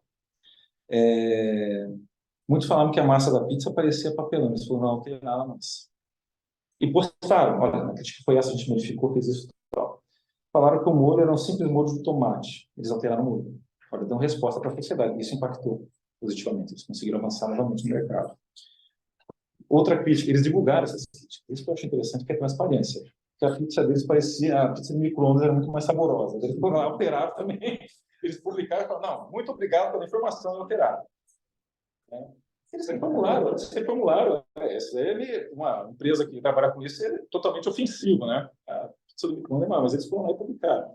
Para tentar também mudar a imagem do corpo. E isso teve impacto positivo, tá? Um impacto de transparência. E essa foi uma estratégia, obviamente, de marketing externo.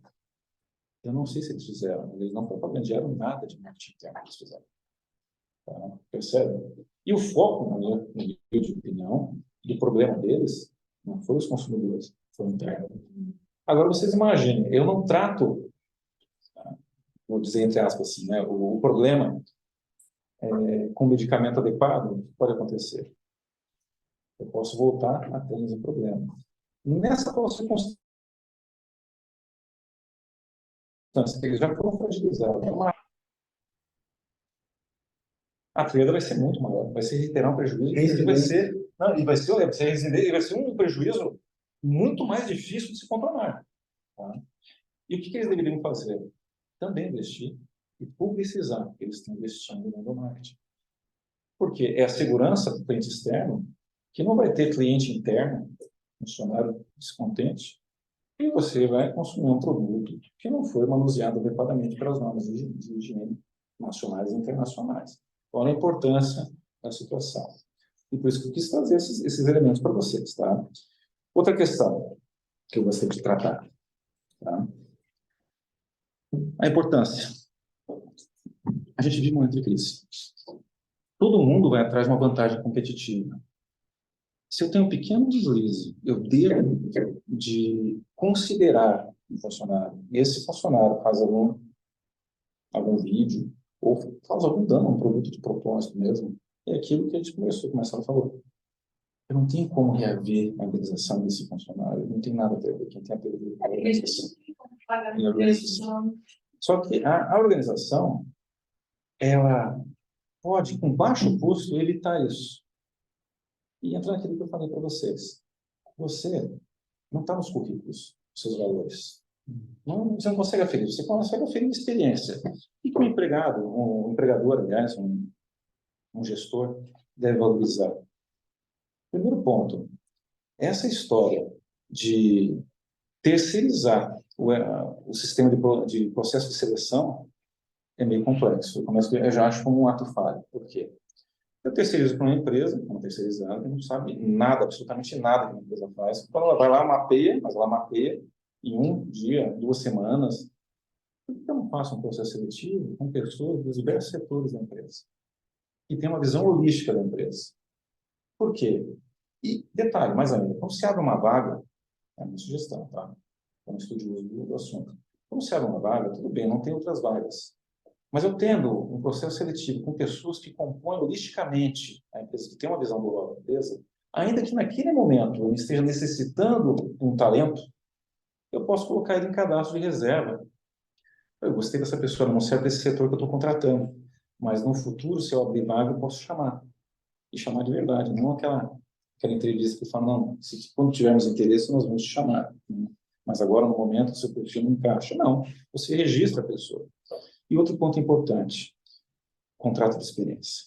Por quê? Currículo só mostra conhecimento e experiência. Experiência se adquire com o tempo. Valores não se adquirem com o tempo. E valores são as condutas que você identifica. Por isso, o contrato de experiência é muito importante. Tá? No Brasil, você consegue promover uma demissão em período curto de tempo, um contrato de experiência, mas acredito que sejam 90 dias no total. 3 meses, 90 dias. Se não mudou a legislação, porque muda tanto a legislação trabalhista no Brasil lá, que a última vez que eu vi era 90 dias, 3 meses. O que acontece? Nesse período, você consegue já perceber a conduta do funcionário. Tá? E você vai ver se ele se adequa ou não à cultura da empresa, aos valores da empresa. Isso eu acho que é muito importante. E as pessoas desconsideram um pouco isso, vão muito mais pela experiência. E detalhe, elas desconsideram, na hora de contratar, outros talentos que podem ser aproveitados no futuro. E às vezes no futuro de algumas semanas só para frente. Alguém pede demissão, porque foi cooptado por outra empresa, entendeu? Você tem que ter mapeado isso. Quando eu passo isso com um terceirizado para fazer seleção, existem terceirizados bons, empresas de auditoria muito boas, mas são raridade. Tá? A peculiaridade do seu negócio é você que conhece, é você que sabe o que precisa, você que está ali no dia a dia. Tá? Existem perfis de profissionais que estão nessas empresas terceirizadas, que vão estudar, que são geniais, e conseguem até chegar muito próximo daquilo que você precisa. Tá? Mas ninguém melhor do que o próprio empreendedor para saber qual é necessário, tá? O que é necessário em qual lugar. Esse é o primeiro ponto. Bom, então a seleção, na minha opinião, tem que ser focada mais na ética, no valor, propriamente na experiência, porque a experiência a gente acaba ensinando. Sabe aquela questão do primeiro emprego? Ninguém quer contratar a pessoa que acabou de sair na faculdade. Ah, mas eu não acho ruim ser primeiro emprego, porque a experiência eu posso ensinar para ele. E eu vou fidelizar essa pessoa, porque eu vou dar oportunidade para ela que tem baixo acesso ao emprego. Quer ver outro ponto interessante? Diversidade cultural. Contratar pessoas de várias culturas. Por quê? Se eu tenho uma empresa, eu quero vender um produto no mercado, e eu contrato um antropólogo, um monte de gente para dizer como que as pessoas vão ver. Pessoal, o melhor material humano que eu tenho são dos próprios funcionários, que podem me dar a visão deles sobre aquele produto, e eu posso adaptar esse produto no mercado para atender a todos.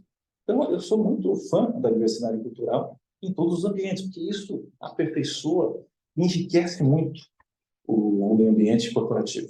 Tá? E isso, a gente tem estudos que comprovam isso mesmo. Perfeito? Bom, outro ponto que eu acho interessante a gente abordar aqui seria a questão relacionada, vamos ver, meu tempo já está basicamente esgotado, mas eu vou pedir mais alguns minutos. Não, pode ficar tranquilo. Vamos lá. Bom, o que eu acho interessante pontuar, deixa eu ver aqui se eu consigo resumir algumas coisas. Bom, possibilidades, tá, vamos lá.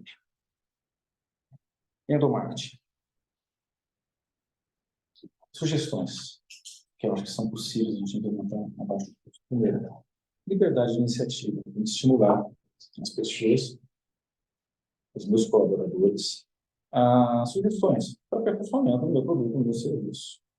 Responsabilidade, nos dois sentidos. Eu tenho que demonstrar para eles que, se eles bem desempenharem a função, eles vão receber prêmios, abonos, outros benefícios.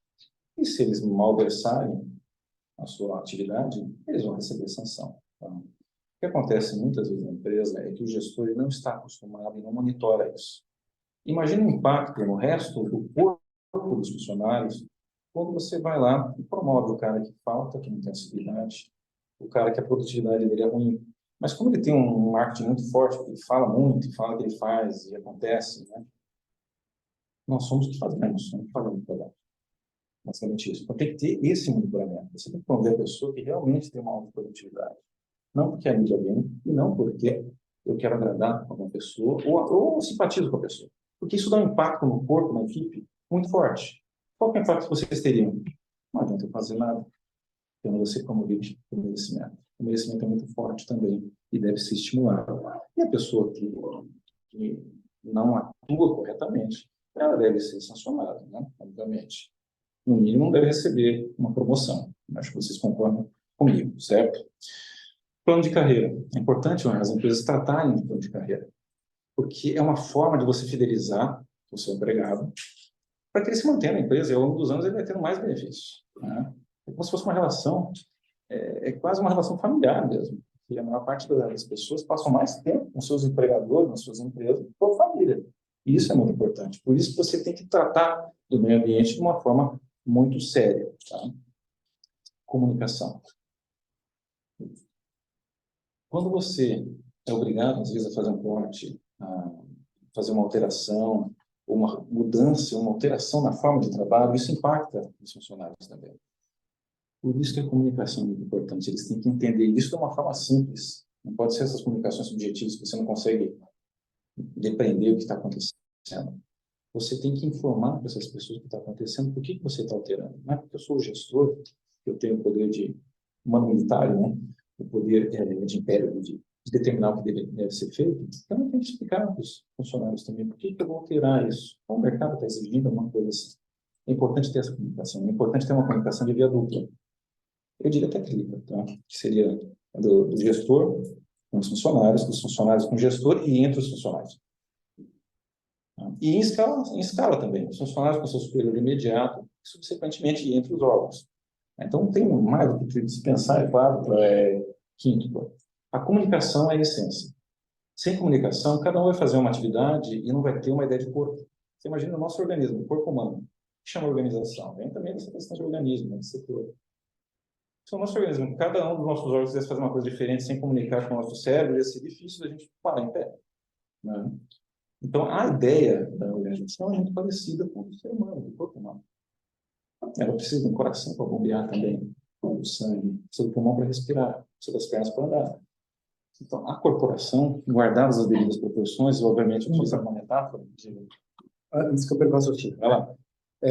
na tua opinião, essa comunicação dentro do marketing, que é sistêmica, pelo que eu percebo, né? Entre os vários órgãos, entre as pessoas, entre a liderança e os empregados, seria, então, uma forma dentro da cultura da empresa. Também. Não, ou poderia ter um órgão que assumisse a liderança disso, como seria o compliance, né? Porque o compliance ele vê a integridade. Boa pergunta. O compliance poderia ser o agente de espalhar essa comunicação. Né? Talvez um pouco mais... Eu ia tratar disso. É uma sugestão que eu tenho para tratar disso. Tá? O que acontece? Primeiro, só para finalizar a questão da comunicação. A comunicação você pode fazer de várias formas. Tá? Você pode um memorando, TV interna, intranet. Você tem várias formas de você comunicar e integrar o corpo dos seus clientes internos, dos seus colaboradores. Rádio, tem empresa que tem rádio e outras situações. Né? Revista, jornal, um monte de coisa. Eu posso também, já pensando, já vou entrar nessa questão na sequência, tá? Eu posso criar comissões de ética, junto com códigos de ética. Tem várias empresas, principalmente as multinacionais, que são até obrigadas, porque estados exigem até, em relações internacionais, que a empresa tenha um código de ética. Porque muitas vezes o código de ética é pro forma. Então eu não preciso só de um código de ética, eu preciso de um órgão, dentro do que o Fábio falou, que fiscalize e monitore se os valores, a missão agregada da empresa está sendo executada com tempo. Né? Então, isso precisa de uma comissão de ética. E o importante, eu posso comissões de conciliação também. Existem conflitos entre setores da empresa, entre os funcionários e os diretores, entre os próprios funcionários, que eu posso trazer para a mediação e finalizar o conflito ali, para não desagregar o trabalho, não prejudicar os resultados da empresa e não derivar também em um processo judicial que eu possa pagar indenizações até muito mais vultuosas. Tá? Essa questão de mediação, essa falta de comunicação, a falta de transparência, onde é que entra um externo. São os sindicatos, né, patronais e lá, empresa. Quando, se a empresa fizesse isso, aí essa comunicação, ou seja, não ficaria tão externo. Eu acho que a empresa ganharia muito mais. Se ela tivesse esse contato com um comitê ou outro nome. Porque isso hoje é muito forte, Sim. mas entra lá, né? Não sei o que tem, mas o sindicato. E qual é o momento que isso acontece? Na hora de uma negociação coletiva, de salário, de melhores condições de trabalho. Mas o dia a dia, eu acho que realmente isso seria muito importante. Se as empresas, hoje nas grandes instituições, as organizações multinacionais têm, mas muito pela exigência. Inclusive, agora, atualmente, com a nova lei de licitações, as empresas têm que ter, que trabalham, prestam serviço para o Estado, tem que ter um código de ética, tem que ter um compliance muito forte, porque se não tiver, não pode. Tudo deriva para o judicial. Se eu consigo, de alguma forma, os sindicatos também vão judicializar. Porque muitas vezes eles não conseguem compor entre eles. Daí vão judicializar em tecido coletivo. O mais importante, Mirtes, é assim, na empresa é peculiar, é especial. Então as pessoas estão mais próximas da realidade que a circunda. Então, para você solucionar por meio de uma mediação séria, tá? Não pro forma, isso eu falo sempre. Eu tenho um código de ética que funciona, um órgão que fiscaliza esse código de ética, e quando há um conflito, eu submeto e resolvo lá. Eu não submeto isso a outra instância judicial. Nos países asiáticos, sobretudo no Japão, o que acontece? Eles têm menos processos que a gente. Por quê? Eles sentem uma certa exposição desnecessária a submeter as suas situações pessoais ao Poder Judiciário. Então, o que acontece? A mediação ocorre muito mais facilmente lá. E, às vezes, a mediação é pelo mais velho, o ancião que mora ali na região, tá? O mais velho da própria empresa. Então, eles têm uma cultura já vocacionada para isso. Então, tem menos processos judiciais. No nosso caso, a gente tem uma proliferação, sobretudo no Brasil. Parece que a nossa vontade é litigiosidade contínua. Tá? Então, vem várias reformas, a gente continua ampliando a quantidade de processos. E não soluciona, porque a gente ataca a consequência. Extinguindo o recurso, por exemplo. Eu que sou processualista, depois eu vou mostrar aqui o meu último livro, na segunda parte da aula. A gente percebe no novo CPC, extinguiu aí mais recursos. O que acontece? Cabe o mandado de segurança, porque quando não cabe recurso, cabe mandado de segurança. Do mandado de segurança, se for originário do tribunal, competência, ainda cabe recurso especial ou recurso extraordinário se for contra a fazenda pública. Né? Se for denegatório, cabe recurso ordinário constitucional, que é isso daqui que foi no último livro, né? Recurso ordinário constitucional. Então, assim, você não finaliza o processo. Por quê? Você não ataca a causa. Sim, os prazos. Você tem que atacar a causa. E a causa começa. Vamos pensar na justiça do trabalho, que não está barrocada. Os problemas começam na organização. Se você sanear a organização, é difícil. É impossível ser um produto 100% clean, assim, né? 100% limpa a organização de qualquer problema. É impossível, mas você consegue atenuar.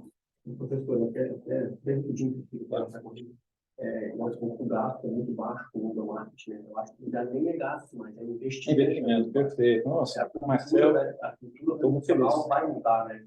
Perfeito. O mundo que a gente está tendo hoje em dia está exigindo isso. As grandes empresas, eu acho que é muito fácil ela investir porque ela repassa o custo, né?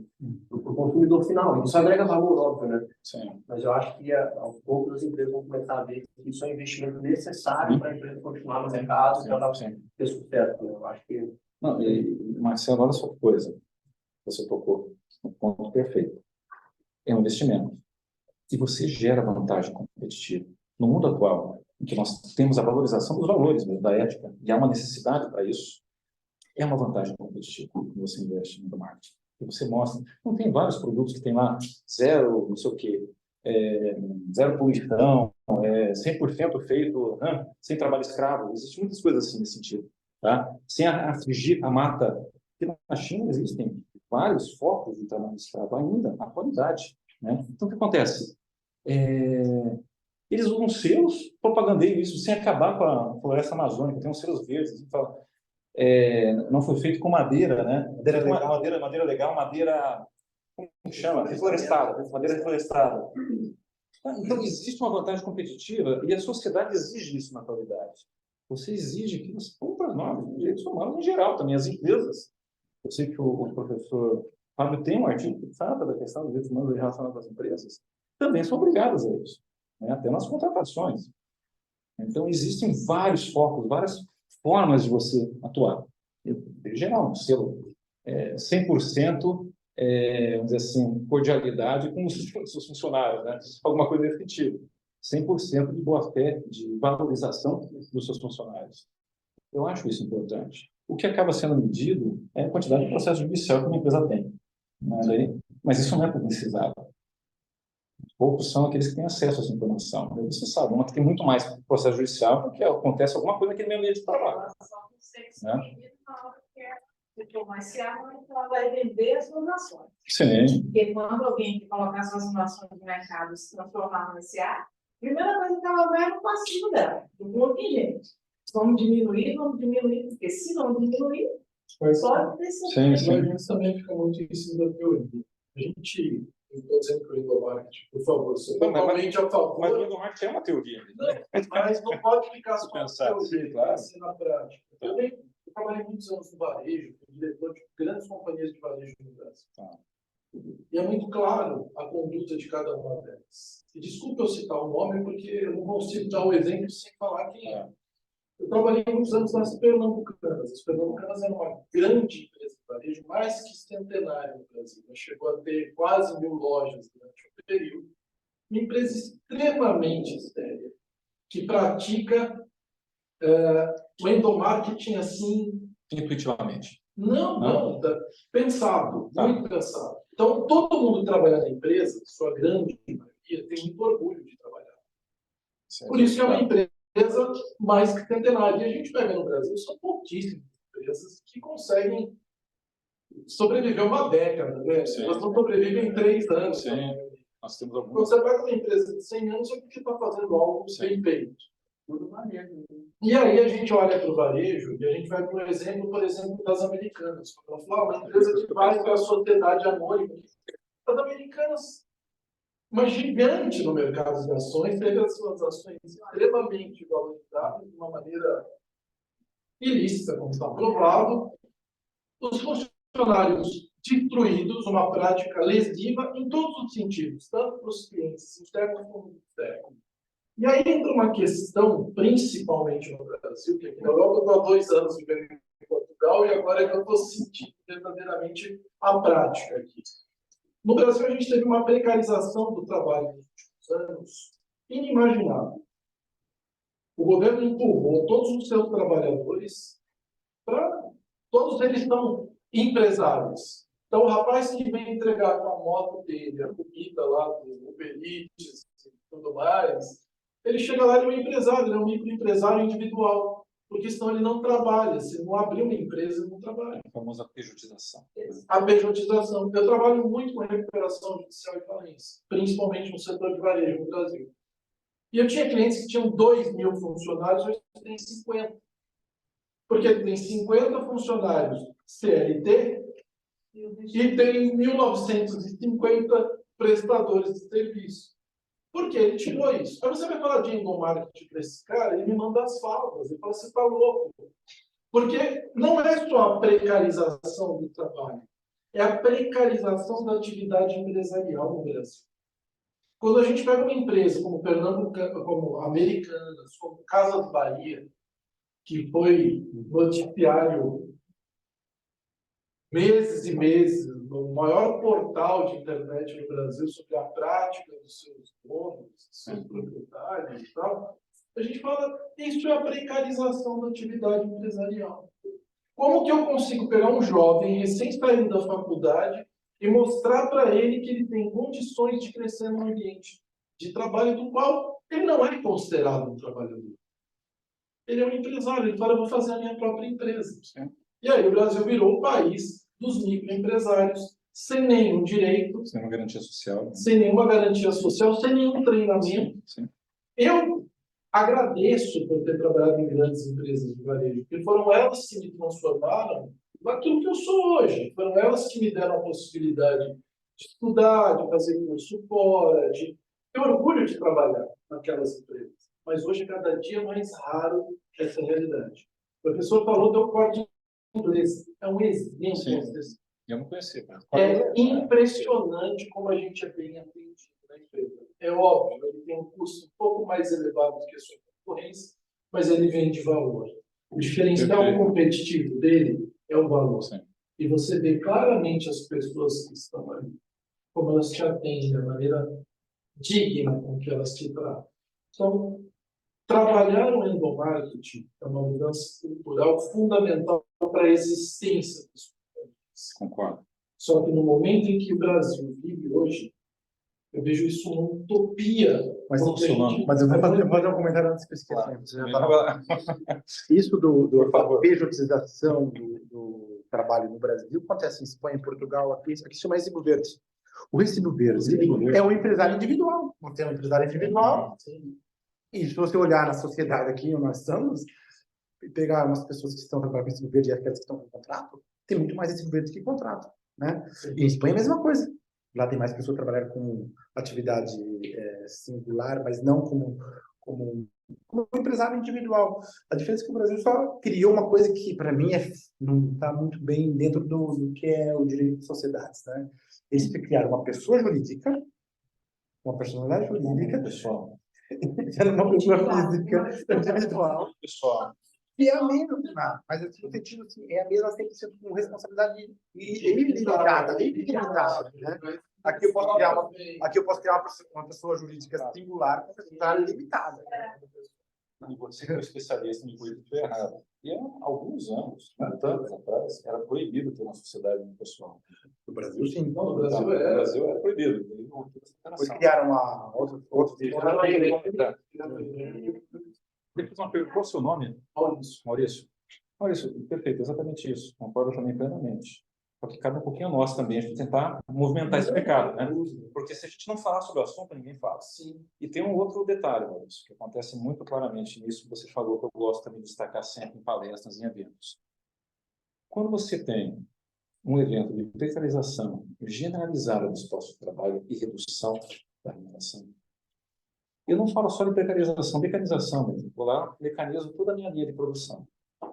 Os primeiros consumidores da empresa são seus próprios funcionários. Tá? Eu já vou perder isso. Daí eu justifico esse aumento do lucro com menos custo, né? Porque para uma pessoa colocar uma máquina com um aumento do lucro. Só que é curto espaço de tempo. A médio e longo prazo, o que acontece? Você vai ter perdas numéricas. Porque se todo mundo na sociedade começa a prejudiciar, começa a fragilizar e reduzir a remuneração, que é uma prática, né? Você despede a pessoa, recontrata por metade do salário. Ela vai cortar o consumo. E você deixa de injetar dinheiro no mercado. E o que acontece? Essas empresas vão amargar prejuízos incomensuráveis. Por quê? Porque não tem fluxo. Quem tem estabilidade, quem tem um pouco mais de remuneração, ele consome.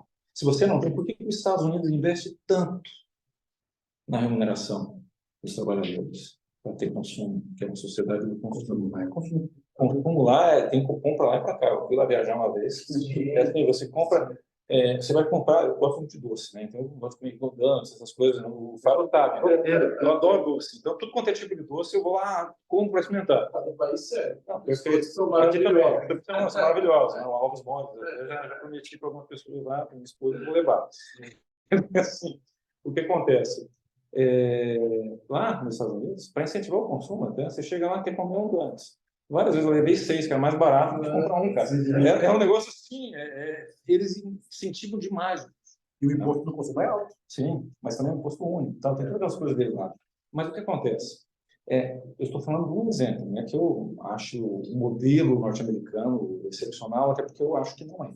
Tá? Só estou dando um exemplo dessa questão de estimular o consumo, tá? Nesse aspecto do consumo. Até porque as normas trabalhistas deles são muito mais fragilizadas que as nossas no Brasil. Mas voltando ao assunto que você estava levantando, é muito complexo, porque a longo prazo, médio prazo, a gente vai ter um colapso da economia. A gente já começa, né? A gente já tem já começa a sentir porque tem uma crise iminente. Tá? E daí, como que ele soluciona essa crise iminente, Maurício?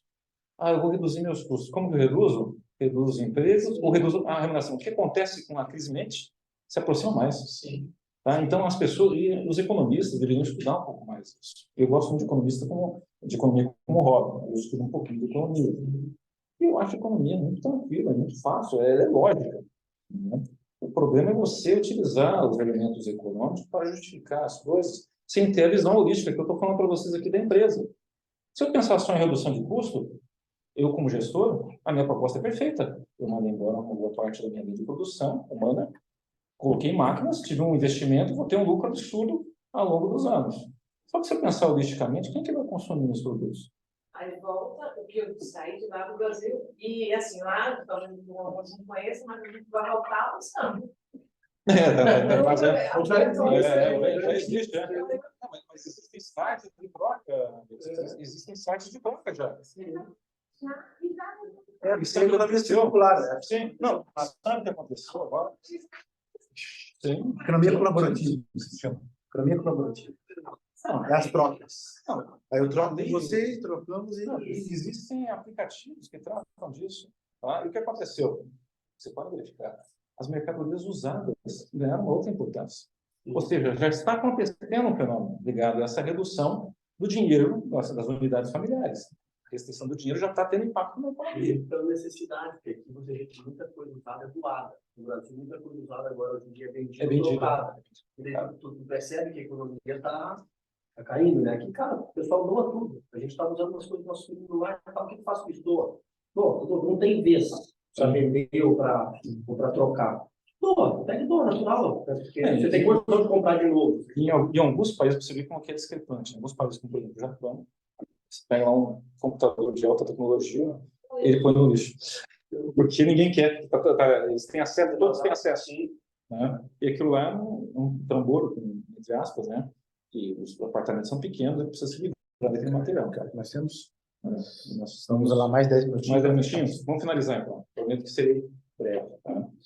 Só finalizando a ideia que a gente estava comentando do código de ética. Tá? Dentro de tudo isso que vocês falaram, tem que ter monitoramento. E tem que ter uma fiscalização. Então, tem que colocar os auditores da empresa para ver lá, para ver na prática se o código de ética está sendo executado. E mais, eu tenho que admitir denúncia.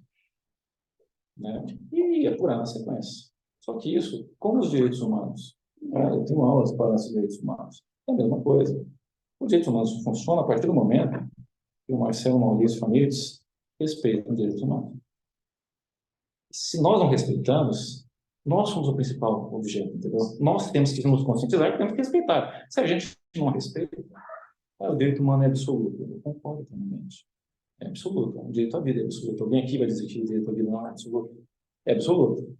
Agora, como que eu vou justificar para uma mãe que teve um filho, caiu uma bala perdida, alguém atirou para cima, que, olha, veja bem, o direito à vida é absoluto. Então, é um absoluto relativo. Depende de todas as circunstâncias, depende do que as pessoas fazem no conjunto da sociedade. Tá? Dentro desse aspecto também, vamos pensar na empresa. Tá? Informações, está lá o código de ética, está lá os critérios de promoção, tem que ser passados com simplicidade e clareza para as pessoas. Elas têm que não ter dúvida daquela interpretação. Tá? Outro ponto. O que acontece nas organizações? Prêmio de estímulo à produtividade individual. Qual que é o risco disso? Não digo que aconteça sempre, mas qual que é o risco? Eu tenho um setor, eu pago para um do setor que produziu mais. O que ele faz? Ele não compartilha informações, ou às vezes ele dá informação errada, porque ele quer ser o que produziu mais. Os prêmios de produtividade têm que ser na equipe. Por quê? A equipe ganha como um todo, perde como um todo. E ganhando como um todo, a organização vai ganhar também. Então, eu beneficio todo mundo. Então, é uma economia burra premiar um só. Tá? Isso tem que ser mudado. E a maioria das empresas que faz é prêmio individual. Daí o que acontece? Eu recebo mensagem de gerente de banco o tempo todo, porque agora também todo mundo é gerente e subgerente, para não cumprir a carga horária. Né? Você chega lá no banco, não tem nenhum funcionário, é todo gerente ou subgerente. Oferecendo produtos para mim de tudo quanto é gênero, sem explicar direito o que é. Tá? O que acontece? Isso impacta na empresa também. Olha a relação do cliente externo e interno. Eles estão desesperados porque eles têm metas para bater, para poder ganhar lá um X de salário. Ou até para se manter no emprego, às vezes. Né? O que acontece? Ele está desesperado para vender. Então, ele conta um monte de história. E isso impacta na imagem da empresa, porque não é o produto que você quer. Né? Então, olha só a dificuldade de se identificar que isso vai impactar na empresa, isso vai mudar de banco. Porque as pessoas vão oferecer produtos que você não quer, serviços que você não quer, e com prejuízo, muitas vezes. Não é adequado aquilo lá, porque eles estão querendo bater uma meta de vender determinado produto e serviço. Tá? Então, isso é muito importante. Outra questão, compartilhar na medida do possível, por isso já estou encaminhando funcionamento, tá? É o planejamento e a gestão, para integrar mais as pessoas. Não é que o gestor vai escutar tudo que foi dito, não. Mas ele pode ouvir e melhorar um pouco a própria proposta dele. Então, tem que ter esse compartilhamento, ainda que em percentual, não 100% absoluto, mas um percentual razoável, de qual caminho a empresa vai seguir, né? Qual a forma de gerir, quais os instrumentos de endomarketing podem ser utilizados. Isso é interessante, você integrar esses funcionários. Bom, vou dar alguns exemplos de algumas empresas de endomarketing. A Fiat, a doutrina, agora eu posso falar que é coisa boa, né? A Fiat, ela estimula, existe notícia, eu não fui lá ver, obviamente, mas a doutrina acaba mencionando que para estimular e valorizar os funcionários, eles custeiam ali a festa de bodas, de casamento da pessoa, a festa de 15 anos dos filhos, né? Então, existe um mecanismo. A Toyota, por exemplo, o que ela faz? Ela trabalha em cima de uma visão global. Quando o cara acaba sendo contratado, imediatamente ele faz um treinamento, um curso intensivo de alguns meses. Primeiro, para ser inserido na cultura da empresa. Segundo, ele fica mais uns meses lá na linha de montagem, para ver como que o produto é construído. E depois ele vai nas concessionárias para ver como que vende, como que se atende o consumidor. Ou seja, todos têm uma visão global. Ele consegue contribuir como equipe para a organização. Tá? Não é o único critério, é um dos exemplos. Agora, indo também na minha... Já para encerrar, né, essa questão de compartilhamento de informações, prêmios vocacionados à equipe, não ao indivíduo, tem várias formas. Você não precisa gastar dinheiro. A promoção justa já é um incentivo. Tá? Eu acho que já é um endomarketing também, quando ela é justa, tá? E bem claro. O reconhecimento sem dinheiro. Quantas empresas colocam lá funcionário do mês? Tá? E não necessariamente por produtividade. Às vezes são os clientes que indicam que foram entendidos. E daí, no relacionamento cliente, eles vão lá falar, o funcionário do mês que foi mais elogiado pelos clientes foi fulano de tal. E isso você não controla. Né? Você não consegue maquiar, por exemplo, a informação, passar uma informação inverídica. Outro ponto, um dia de folga. Dá um dia de folga para uma equipe que atingir um desempenho exemplar. Né? Não precisa ser remuneratório. É essencial que esteja também, de alguma forma, que se estimula mais ainda. Mas um simples dia de folga, para mim, já pensou? Seria maravilhoso. Por exemplo, o dia do seu aniversário, você não precisa trabalhar. São situações que você consegue aliar e você mostra um certo carinho da empresa com o seu colaborador. Isso é muito importante. Não custa. Então, isso você tem que pensar. Eu tenho um planinho no estudo, eu rascunhei assim brevemente, mas só para falar para vocês, ele deve ser aprimorado. Se vocês terem uma ideia, eu colhei 8 etapas. Tá? A primeira seria a conscientização da direção da empresa, que isso é essencial, isso que eu falei para vocês aqui. Os diretores, os gestores têm que saber, eu preciso criar mecanismos de endomarketing. Segundo, eu tenho que, dentro dessa primeira etapa ainda, conscientizar os funcionários a me passar informações verídicas sobre as dificuldades que eles têm, melhorias que podem ser utilizadas para eu poder, junto com a conscientização da direção, criar um planejamento. Isso é um ponto estratégico importante. E, posse disso, eu faço um mapeamento da empresa, seria a segunda etapa, né? Da visão dos anseios dos empregados, dos colaboradores, dos fornecedores, terceirizados. Terminando a segunda etapa, eu tenho a terceira etapa, que é eu, como gestor, ou equipe, vai eleger a estratégia que é do marketing e os instrumentos que eu vou utilizar, dentro de todos esses que a gente mencionou aqui. E pode ser tudo conjugado, né? E outros podem ser criados. A quarta etapa seria essa implementação salutar, com ampla divulgação e registro no regulamento da empresa, publicidade para todo mundo. E daí vem o diferencial. O ideal não é só divulgar internamente na empresa, é você divulgar para a sociedade. Porque daí eu demonstro boa fé que eu vou cumprir aquilo. Porque eu divulgando para a sociedade, esse funcionário não precisa fazer prova no judiciário se não for cumprido, né? E eu já estou mostrando que eu não tenho medo de ser acionado judicialmente porque eu vou cumprir. Então, são práticas muito tênues que eu estou valorizando isso. Isso evita, de certa forma, né, essa contaminação do meio ambiente do trabalho. Você tem um ambiente mais saudável. A quinta etapa seria a criação de mecanismos de controle das impressões dos clientes e dos próprios funcionários da mídia. Isso eu posso mapear para melhorar a minha atividade, né? Não vou proibir, eu vou mapear o que está acontecendo, né? A sexta seria essa divulgação ampla também das medidas de valorização interna e externa, do público interno e externo. E como eu falei, é vantagem competitiva. Hoje em dia, quando você se adequa socialmente, você tem uma empresa adequada socialmente, você tem uma vantagem competitiva. Eu prefiro comprar produtos que eu sei que a origem não maculou nada, não maculou nenhum tipo de direito humano ou ambiental, não está vocacionado ao direito humano. Mesmo direito do trabalho é direito humano. Então, eu posso falar de direito humano no sentido geral e amplo. Tá? A sétima, a conscientização, na minha opinião, reversa. Eu não tenho que conscientizar os colaboradores que quando eles têm um bom desempenho, um alto desempenho, desempenho eficiente, eu vou dar conselho para eles, eu tenho que fazer isso. Mas eu tenho que também conscientizar que a pessoa que não trata o seu colega com igualdade, que a pessoa que não desempenha de maneira adequada, com abuso do seu direito, e tumultua o ambiente de trabalho, ela vai receber algum tipo de sanção. Isso eu garanto uma higiene mental até no ambiente do trabalho. Eu evito problemas psicológicos, porque existem muitas doenças relacionadas com o meio ambiente do trabalho, justamente por assédio. E pasmem, não necessariamente assédio, que eles chamam de assédio vertical, que é entre o diretor e o funcionário subalterno, é horizontal, entre colegas. Tá? Então, isso é muito complexo. Eu tenho um artigo também que eu trato sobre o assédio, deixa eu ver se eu tenho aqui para falar para você. É o seguinte: o assédio moral e sua concepção individual e coletiva, conceituação, delimitação, instrumentos de prevenção. Tem um pouco a ver com isso também. E a última etapa, finalizando, né, seria o monitoramento contínuo. Porque sempre vai ter desvio, qualquer política. Numa política pública eu tenho que ter monitoramento contínuo.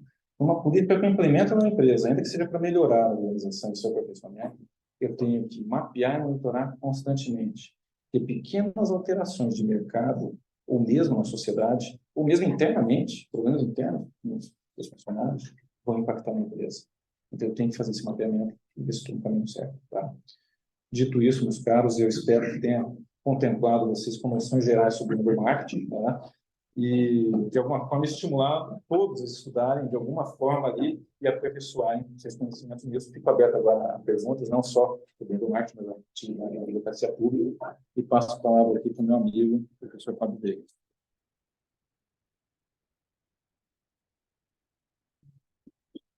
Muito obrigado, professor Luiz Henrique, por sua aula, muito importante para todos os nossos alunos aqui da Lusófona, do nosso mestrado em Direito Empresarial, em especial para essa nossa unidade curricular de Direito Empresarial.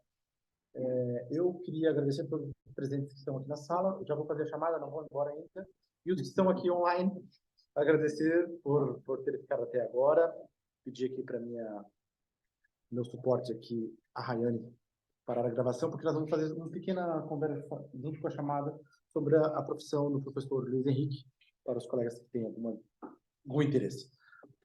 Rayane, está presente? Então, pode fazer, por favor, o fechamento aí da gravação, por favor.